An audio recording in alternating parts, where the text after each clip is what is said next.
Hello students, let's move on to the next part of the poem, The Lotus Eaters.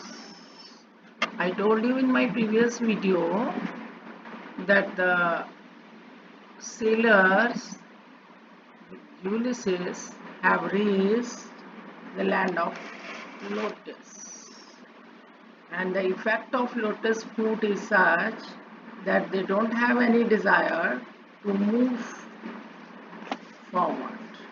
They don't have any desire left in them to go to their homeland. They want to remain there forever. So, continuing that, here we see in this stanza 7th, again, those sailors, they express a desire that it's sweet to lie down here and rest forever and to dream and the various scenes and sights of that island. So, what he says, but propped on beds of amaranth and moly. Amaranth and moly, they are the name of the flowers. Propped matlab rest. So, sailors say that it would be sweet, it would be enjoyable to lie down there on the beds of amaranth and moly flowers. Moly is white colored flower and amaranth flower is one which never fades. So there are number of amaranth and moly flowers there. So on that island, and these sailors, they don't have any desire to go ahead. They like that scene, है ना? They want to enjoy there, they want to lie down there in the midst of that beautiful landscape. How sweet, while warm airs lull us, blowing loudly with half dropped eyelids still. They say that it's very sweet to lie down there with half shut eyelids. When the warm winds blow, when the winds are blowing so gently and they are soothing us, warm air lull us. Lull का मतलब ऐसा सच होता है लोरी देना. तो यहाँ पर क्या मतलब है? वार्म का मतलब क्या है? अफेक्शनेटली. कॉनोटेशन इस वर्ड की क्या आ रही है? अफेक्शनेटली. सो सेलर से कि बहुत अच्छी हवा चल रही है, हवा उनको जैसे लोरी दे रही हो, है ना? They want to remain there. The wind which is blowing so gently, it soothes them, it comforts them. So it's sweet to lie there with half shut eyes beneath a heaven dark and holy, because that atmosphere is full of silence, that atmosphere is full of sadness, lethargy, rest, that atmosphere is peaceful. So they feel that it is very sweet to lie there under the sky, which is dark, of course, but it seems to be holy. To watch the long bright river drawing slowly his waters from the purple hill. They lie lying there with half shut eyes, seeing the various scenes and sights of nature. उनको वहाँ बहुत मजा आ रहा है कि ऐसे ही वहाँ आराम से लेटे रहो उस खूबसूरत से प्राकृतिक माहौल में, to see how the long rivers which are shining so brightly, they are drawing slowly. कैसे रिवर नदियाँ जो है, नदी जो है वो खूबसूरत लग रही है और पहाड़ से पानी नीचे को आ रहा है. Purple hill. Hill is not purple. It is because the darkness is there, है ना? Because the greenery is there. That's why it seems to be purple. To hear the dewy echoes calling from cave to cave through the thick wind whine. And it is very sweet to listen to the echo of dews falling among the intertwined vine. Vine का मतलब क्या हुआ? Bell.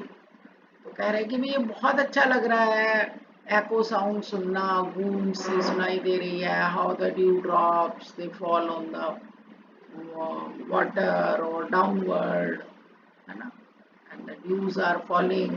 It seems that they are falling through the caves, through the intertwined vines. उलझी हुई बेलों के बीच में, गुफाओं में कैसे ड्यू ड्रॉप्स फॉल कर रही हैं, वो एको साउंड जो है बहुत अच्छी लग रही है. To watch the emerald colored water falling through many a woven acanthus reed divine. Again वही बात है, how the water is falling, emerald coloured क्या हुआ, जैसी वहां पे सीनरी है वैसा ही कलर का पानी लगेगा ना. तो the water is falling down and it falls through the acanthus reach. It seems the scene seems so heavenly, है ना.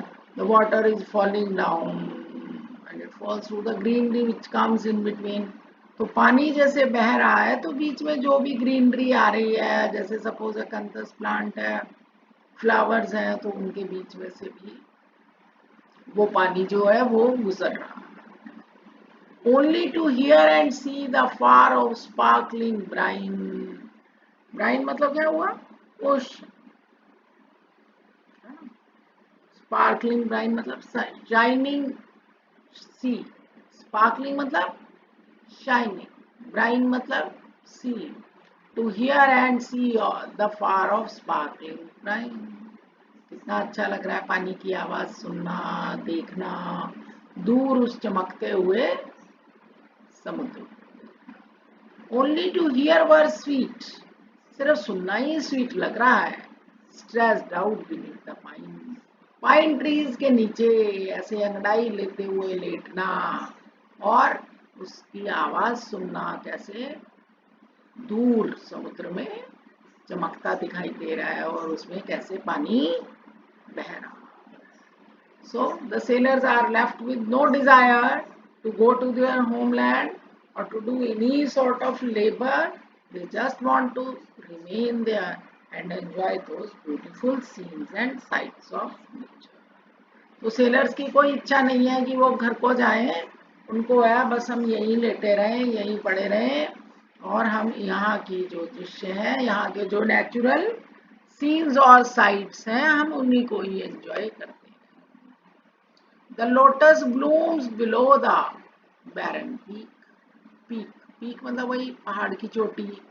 बैरन मतलब क्या है कि वहां पे कोई नहीं आता, है ना.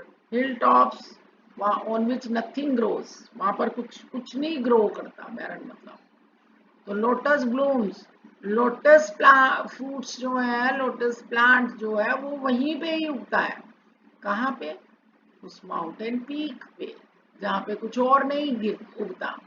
The lotus blows by every winding creek. Creek क्या हुआ, माउंटेन में जो इनलेट है, दरारें जो होती हैं, जो जरा सा अपने को वहां से अंदर से दिखता है, जरा सी जो जगह है, इनलेट जो है, वहां पे लोटस जो प्लांट्स हैं, लोटस फ्रूट्स जो है, फ्लावर्स जो है वो ब्लो करते हैं. अब लोटस ब्लोज का मतलब क्या हो गया कि भी लोटस डस्ट, फूल के जो परागकण होते हैं, जब हवा चलती है तो वो, क्योंकि वहां पर बहुत सारे प्लांट्स हैं, बहुत सारे वो लोटस फ्रूट्स हैं, तो वो फूलों के जो परागकण है वो ऐसे बिखरे रहते हैं, बिखरे ही रहते हैं, तो वो एक लोटस डस्ट कहेंगे हम, वो ब्लो करती रहती है. All day the wind breathes low with mellow tone. पूरा दिन जो हवा है वो धीमी धीमी चलती रहती है ना. हवा जो है वो धीमी धीमी चलती रहती है. सैडनेस से लिए हुए वहां का एटमॉस्फेयर रहता है. Through every hollow cave and alley lone, हर गली में, हर केव में, हर जगह वो हवा जो है वो दबी दबी सी चलती है, ब्लो करती है. Round and round the spicy downs the yellow dust is brown, है ना. spicy downs the yellow lotus dust is blown.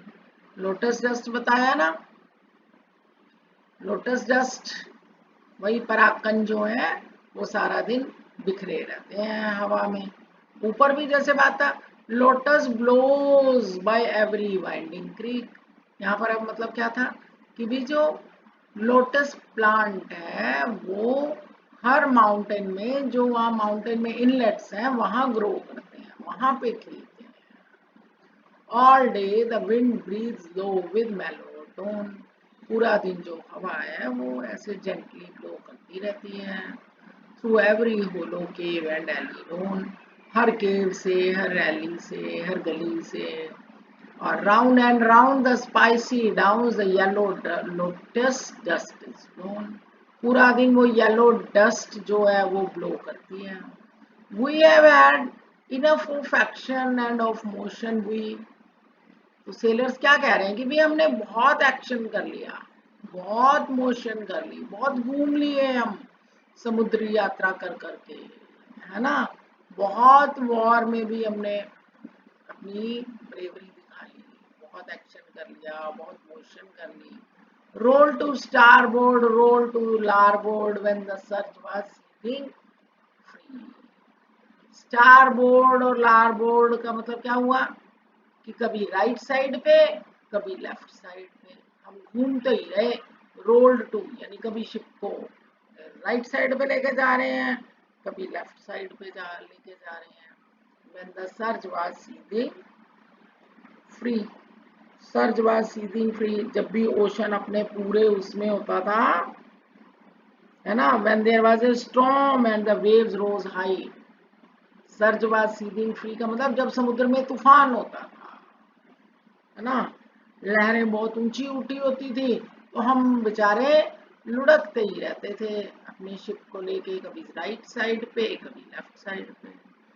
Where the wallowing monster spouted his foam fountains in the sea. Wallowing monster किसको बोल रहे हैं? Well मछली।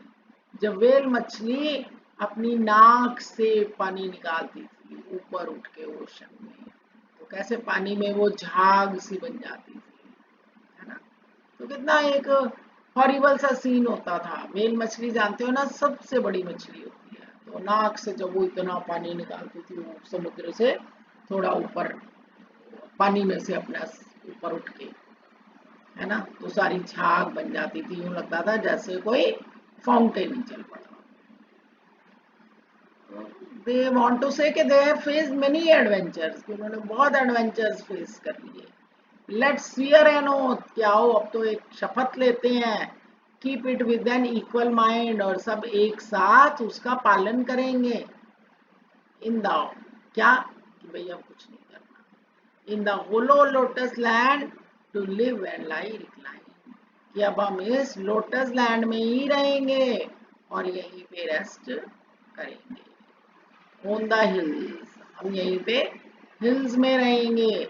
Like God's together, God's की तरह से, जैसे देवता रहते हैं हम वैसे ही रहेंगे।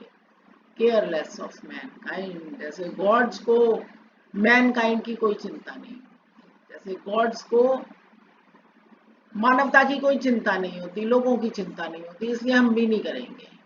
For they lie beside their nectar, and कि वो तो जैसे गॉड्स जो है वो तो अपना अमृत, अपना शहद लिए हुए होते हैं। नेक्टर क्या होता है?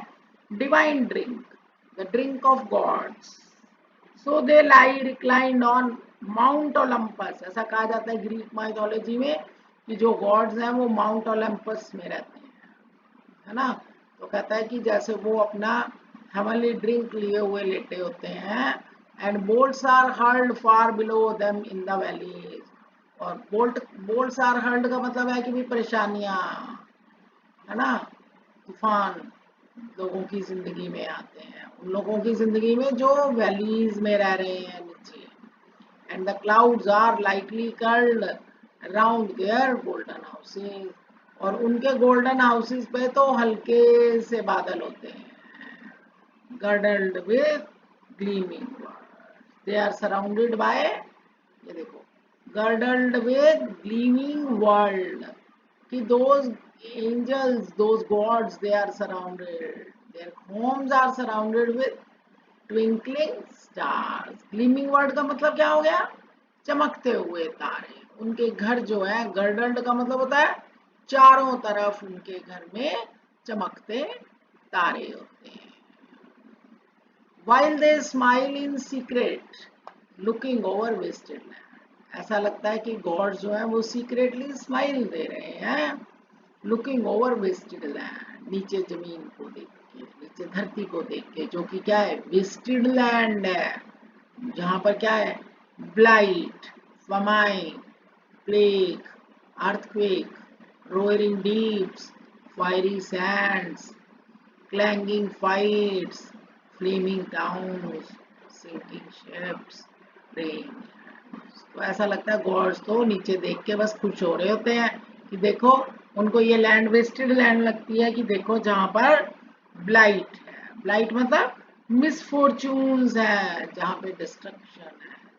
फेमाइन मतलब जहां भूखमरी है. प्लेग मतलब जहां महामारी है, जहां भूकंप है, जहां पे रोअरिंग डीप्स, डीप्स मतलब ओशंस, तूफान है समुद्र में.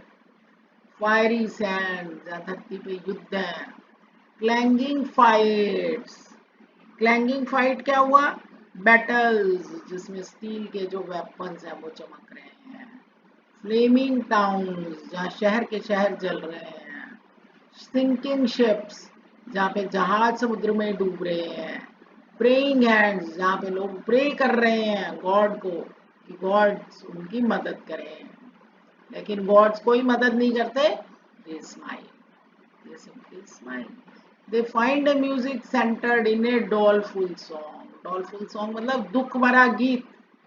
गॉड्स को तो भाई लोगों के उस दुख भरे गीत में म्यूजिक नजर आता है.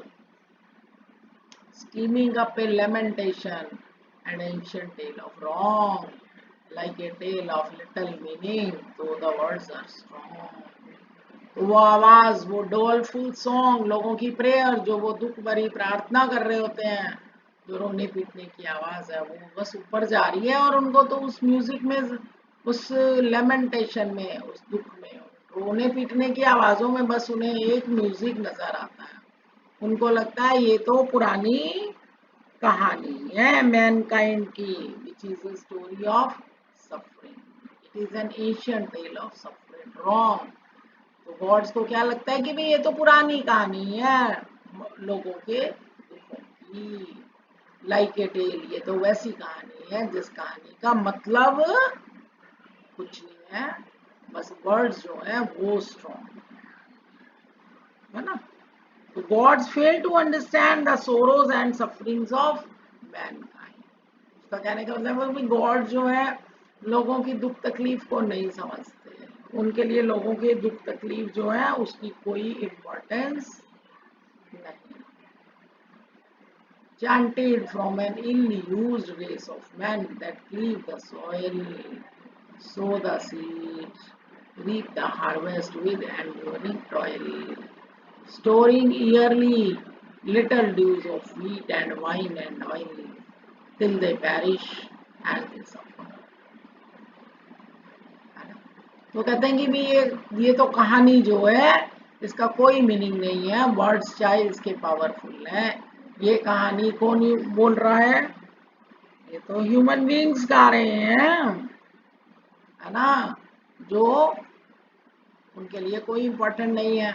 उनको लगता है कि ये तो क्लीव द सॉइल का मतलब क्या हुआ? टिल द लैंड, कि ये अपने खेतों को जोतते हैं, है ना, फिर क्या करते हैं? बीज बोते हैं, फिर फसलों को काटते हैं, विद एंड्योरिंग टॉयल, इतनी लेबर करते हैं, फिर वो कुछ अनाज को अपने लिए बचा लेते हैं, वाइन को, ऑयल को, इन चीज़ों को बचा लेते हैं अपने बुरे वक्त के लिए. ऐसे वो जिंदगी जीते हैं. टिल दे पैरिश, एंड में वो मर जाते हैं, वो सफ़र करते हैं. Some it's whispered down in hell, suffer endless and perish. कई जने जो है वो हेल में चले जाते हैं, जहाँ पे वो एंडलेस पीड़ा झेलते हैं. अदर्स इन इलिजियन वैलीज में.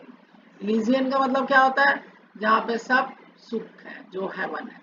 कई जने हेल में चले जाते हैं और बहुत ज्यादा लीलाजी होते हैं, दूसरे हेवन में चले जाते हैं। Resting weary limbs at last on beds of एस्फोडल, और लास्ट में वो अपना रेस्ट करते हैं। एस्फोडल क्या है? एस्फोडल एक फ्लावरिंग प्लांट है ना, लिली प्लांट की तरह से। तो कई जो है वो हेवन में चले जाते हैं, वहां पर लिली फ्लावर्स हैं, उनके बेड्स पे वो आराम करते हैं। Surely surely slumber is more sweet than toiling. तो सेलर्स फाइनली उसी कंक्लूजन पे पहुंचते हैं कि भाई नींद ज्यादा स्वीट है बजाय हार्ड लेबर के। द श्योर देन लेबर, किनारा ही ज्यादा बढ़िया है, जो किनारे पे वो शोर पे सेफ बैठे हैं बजाय लेबर करने के in the deep mid ocean, कि वापस उस गहरे समुद्र के बीच में उतरना और मेहनत करना। Wind wind wind and wave and oar, है ना, विंड नहीं कहेंगे यहाँ पे, वाइंड कहेंगे, कि घुमाना, चलाना, वेव करना, चप्पू चलाना, ये सब जो है ये अब वापस बहुत मुश्किल काम है। ओ रेस्टी ब्रदर मैरिनर, वो अपने साथियों को कह रहे हैं कि भाई रेस्ट ही करना बढ़िया है, वी विल नॉट वॉन्डर मोर, हम और ज्यादा वॉन्डर नहीं करेंगे, हम और घूमेंगे नहीं। So the sailors, they don't have any desire to move forward to reach their homeland. So that's all about this poem, and notes are there about this poem. The notes are given in the description, link given in the description box. I hope you must have understood the poem. See, rewind the video and see it again and again. The meanings will be clear to you, and I hope you will understand.